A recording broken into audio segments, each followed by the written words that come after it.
Оқушылар сарайында 80-ден астам үйірме бар. Мұнда балалар тағамына сайыспен айналысады. Бірі техникалық бағыты, екіншілері шығармашылық бағыты, ал басқалары шет тілін игере алады.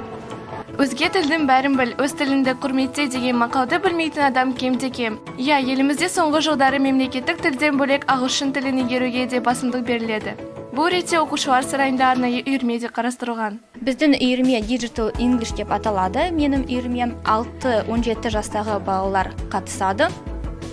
Біздің мақсатымыз балаларды ағылшын тіліне үйрету, ағылшын тіліне сүйіспеншілігін ояту, балалар ағылшын тілін үйрену, меңгеру деген мақсатпен келеді. Біз оған қолдау көрсетеміз, көмектесеміз. Әртүрлі жаста, мысалы бір топта, бірінші топ, мысалы менде 6-8 жастағы балалар оқиды.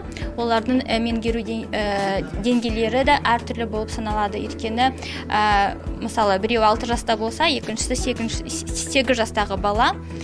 Және тағы да бір мәселе, олар әртүрлі мектептерде оқиды.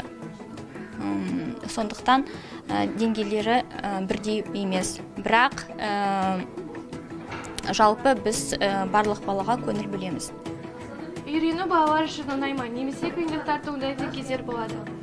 Балаларға оңайды деп ойлаймын, өйткені мысалы әрбір топта 12-15 бала болу керек. Мысалы менің тобыма сол 12-15 балалар келеді сабаққа.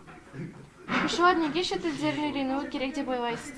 Өйткені шет тілі өте маңызды қазіргі уақытта. Және шет тілі арқылы біз көптеген жетістіктерге жете аламыз.